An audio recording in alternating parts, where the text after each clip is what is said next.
beaucoup d'énergie sur le territoire à bien des égards, en tant que patron, en tant que cluster et en tant aussi que business angel, puisque vous investissez aussi. Alors, quel est votre sentiment aujourd'hui? Est-ce que, par rapport à ce que disait Marie-Laure Guidi, il faut rester au chaud et attendre ou il faut quand même aller sur le marché, voir les investisseurs? Écoutez, bonjour à tous. Moi déjà, je suis très heureux qu'on se retrouve un petit peu après le rush du confinement. Euh, Il n'y a pas de réponse particulière à cette question-là. L'histoire d'une entreprise, c'est son entrepreneur, son écosystème, ses équipes.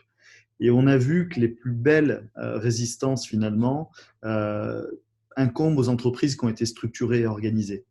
Il y a eu une bascule en télétravail qui s'est fait très rapidement. On a vu tous les outils numériques grimper à vitesse grand V. On se retrouve sur Zoom aujourd'hui. Ça devient quelque part normal de faire des visios et de travailler différemment, là où avant, il fallait convaincre d'utiliser des outils du digital. Chez Medinsoft, comme dans toutes les associations qui œuvrent sur le territoire, il y a eu vraiment énormément d'accompagnement des entrepreneurs et des entreprises au travers de thématiques précises ou au travers de la mise à disposition de documentation. On a notamment au travers de notre commission financement sélectionné le flot d'informations absolument gigantesque qui tombait sur la tête des entrepreneurs tous les jours. Et vraiment, je dois vous le dire, il y en avait beaucoup trop. Beaucoup, beaucoup, beaucoup trop. Beaucoup de solutions, parfois des doublons, la capacité complexe d'aller sur des sites qui ne marchaient pas pour déclarer le PGE ou pour déclarer le chômage partiel. On a eu aussi à faire face à ça. Et sincèrement, il y a eu une débauche de moyens, une débauche d'outils qui était à la hauteur de cette crise absolument phénoménale qu'on avait devant nous. Le pire reste à venir. Je pense que Pierre l'a assez bien décrit, Bernard aussi. On a devant nous une période qui s'ouvre, qui va être compliquée et pour lequel, finalement, l'une des solutions, l'un des leviers, c'est la mise en œuvre de l'innovation et la digitalisation accélérée de notre économie. Il faut aller chercher, comme le disait Marie-Laure, de la performance. Il faut aller chercher la transformation dont on parle beaucoup depuis des années. On a fait la French Tech, on a fait la transformation digitale, l'industrie 4.0, les enjeux autour de la santé, autour des smart cities. Sincèrement, on n'est pas allé assez vite. Et aujourd'hui, ce qui s'ouvre devant nous, c'est une capacité de travailler main dans la main tous ensemble et d'aller beaucoup plus vite. La région, par exemple, a sorti un appel à manifestation d'intérêt autour des smart cities et des villes intelligentes début mai. Certains auront vu le timing comme inadéquat. Au contraire, ces réponses qui ont eu lieu pour le début juin sont déjà traitées. Il va y avoir de la commande pour des entreprises, pour les startups, et mobiliser de la commande publique de la sorte, c'est travailler son BFR et c'est travailler son client. C'est la capacité à se regrouper. On a par exemple chez Medinsoft créé un label qui s'appelle IoT Alliance. Dans ce label d'IoT Alliance, on vient retrouver tous les spécialistes des objets connectés de la data pour la région sud. Et on s'est aperçu, nous premiers, surpris, alors qu'on est les pieds dans l'écosystème en permanence, que dans cette région, on dispose de l'intégralité de la chaîne de valeur pour accélérer la transformation digitale de nos entreprises régionales, mais aussi être capable d'aller adresser l'export, qui est une source de revenus insuffisamment aujourd'hui adressée. On parle toujours de l'Afrique, on parle toujours du hub de connectivité télécom de Marseille. Certes, on a une position géographique historique imbattable, mais aujourd'hui, on ne l'exploite pas correctement, on ne l'exploite pas assez.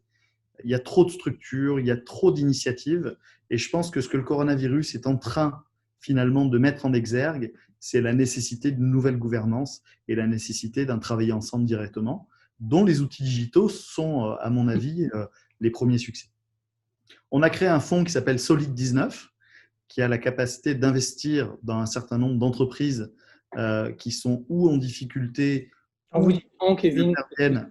c'est Iliad, c'est ça Alors, Iliad a créé un fonds qui s'appelle Solid 19, notamment pour soutenir tous les sous-traitants qui interviennent dans le monde des métiers des télécommunications. Et on a étendu ce fonds aux entreprises de Medinsoft, tout simplement parce que petite entreprise aujourd'hui, de devenir leader demain. La nomination de Thierry Breton au commissariat au marché intérieur européen est en train de mettre en avant cette nécessaire souveraineté et le besoin d'accoucher de champions européens du numérique, ne serait-ce que pour être capable d'avoir la capacité de continuer à décider et à tenir notre destin en main. Et donc, on investit avec Iliad massivement dans les technologies 5G, massivement dans le déploiement de fibre optique. On a aujourd'hui, et le rapport du député Botorel est très clair, moins de la moitié des entreprises qui sont raccordées au haut débit et moins de 20% des entreprises qui sont raccordées au très haut débit. Ce n'est pas comme ça qu'on va réussir à transformer digitalement notre économie rapidement. La région PACA a mis en œuvre le plan très haut débit et aujourd'hui, on est en train de commencer à raccorder l'arrière-pays en fibre optique pour qu'on soit capable d'accélérer cette transformation digitale de nos entreprises. Il y a aussi énormément de dispositifs de financement non dilutifs qui sont existants, mais qui ne sont pas adressés.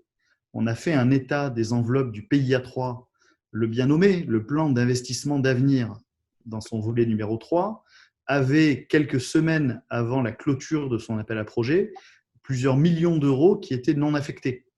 Et donc, on s'est très, très rapidement mobilisé pour aller ramener des entreprises de notre territoire, à leur faire construire des programmes de R&D qui correspondent à leurs activités et leurs idées, et d'aller mobiliser ces fonds-là qui sont disponibles à la main de la BPI et de la région, qu'on se doit d'utiliser dans notre propre tissu de R&D. L'innovation, ce sera à mon avis un des secteurs, un des vecteurs clés de sortie de la crise. Et quelque part, cette innovation doit être accessible à tous. Et c'est le premier challenge qu'on a chez Medinsoft, que de bâtir des programmes simples pour créer des chocs d'innovation et des chocs de simplicité pour que toutes les entreprises soient capables de prendre en main. Là où la French Tech était à l'époque très focus sur les startups, la coopération, l'émergence d'un écosystème de startups qui est indispensable à l'avenir de notre territoire, Medinsoft, c'est plutôt focus sur la transformation digitale des entreprises, être capable de mettre en œuvre la e-santé, là où la santé est souvent étanche au numérique, pour des raisons de sécurité, pour des raisons d'investissement, mais aussi dans d'autres secteurs comme l'industrie ou le BTP. Le BTP aujourd'hui est une manne régionale très importante. On a de nombreux groupes familiaux leaders qui existent dans notre région. Or, le BTP est l'un des métiers qui est le moins digitalisé. Le moins digitalisé. Juste, Kevin, est-ce qu'on peut revenir un peu sur le sujet quand même des levées de fonds? Au niveau des levées de fonds, c'est quel assez… conseil vous donneriez aujourd'hui à des gens, parce qu'il y en a autour de la table qui cherchent à lever des fonds? Est-ce que c'est les mêmes conseils que vous donniez il y a un an, ou est-ce qu'il y a des évolutions dans votre discours et aussi dans votre stratégie vous-même personnelle d'investissement? Est-ce que vous regardez les sociétés différemment aujourd'hui? On regarde les sociétés différemment parce que, comme le disait assez bien Marie-Laure, les choses prennent plus de temps. Il y a une espèce de ventre mou qui est en train de s'installer par un défaut de confiance. Le fait de mettre du PGE en grande quantité dans l'économie, de commencer à entendre les banquiers qui veulent titriser le PGE, ça nous rappelle quand même très rapidement les subprimes et la crise économique de la fin des années 2000. Sur la levée de fonds, il faut être capable d'être entouré des bons conseils. Il y a certaines tolérances par le passé qui ne fonctionnent plus aujourd'hui. Et surtout, il faut rester vraiment dans des enjeux forts, lever moins, utiliser l'argent mieux, avoir un go-to-market efficace et ne pas rester uniquement dans le digital. Il y a beaucoup de projets que j'ai la chance d'accompagner aujourd'hui dans lesquels je leur demande d'abord de réussir localement, d'être capable de consolider une équipe de gens fidèles qui sont intéressés par tous les outils financiers qui sont à disposition dans la structuration du capital et surtout demain d'avoir la capacité de grandir une fois que les fondamentaux sont là. Même si aujourd'hui on dit toujours qu'il faut penser l'international au premier jour, c'est vrai, mais il faut aussi des fois savoir réussir localement avant d'avoir les yeux plus gros que le ventre. Et même si aujourd'hui, il n'y a pas de visibilité sur la conjoncture, Pierre parlait éventuellement d'une reprise de confinement, etc. On n'a pas de visibilité aujourd'hui macroéconomique sur ce qui peut se passer dans les 12 prochains mois, par exemple. Personne n'a jamais eu de boule de cristal et il y a beaucoup de choses qu'on n'est pas capable d'anticiper, les bascules énergétiques, le développement durable, le RSE, etc. Pour autant, il y a des thématiques fortes. On s'est tous promis en janvier d'être raisonnable, d'être éco-responsable et de se projeter dans un avenir à 10 ans qui est relativement clair. Il y a des secteurs d'activité où rien ne va changer. Il y a des secteurs comme le digital qui vont en profiter, parce que le télétravail, c'est un écosystème de la cybersécurité, c'est un écosystème de l'installation, de la maintenance. Donc, il y a des métiers clairement qui, eux, sont identifiables et qui vont accélérer. Et il est clair qu'aujourd'hui, on bénéficie plus des investissements sur des métiers qui vont surfer sur cet avenir incertain, versus des métiers traditionnels. Il nous faudra toujours du pain, tout le monde continuera toujours à manger, et effectivement, il y a certaines activités qui sont plus risquées dans lesquelles les investissements vont être décalés. Mais il y a des fondamentaux qui sont toujours là. Il faut tenir bon.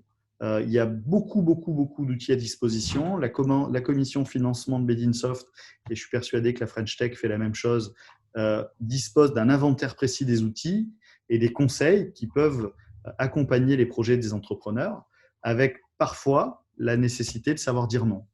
Il y a des projets aujourd'hui dans lesquels ce n'est pas facile, parce que tout le monde a des idées, et bien malin est celui qui est capable de dire si c'est une bonne idée ou une mauvaise idée. Moi, à titre personnel, j'en suis quasiment pas capable. Pour autant, il y a des fondamentaux qui doivent être respectés, et peut-être qu'un projet qui est mis en sommeil aujourd'hui aura probablement au moment de la reprise fin 2021 une deuxième jeunesse. Et donc, il faut savoir trouver le bon momentum, ce qui est là pour l'occasion chez Pierre, le métier de l'investisseur. Merci Kevin Polizzi.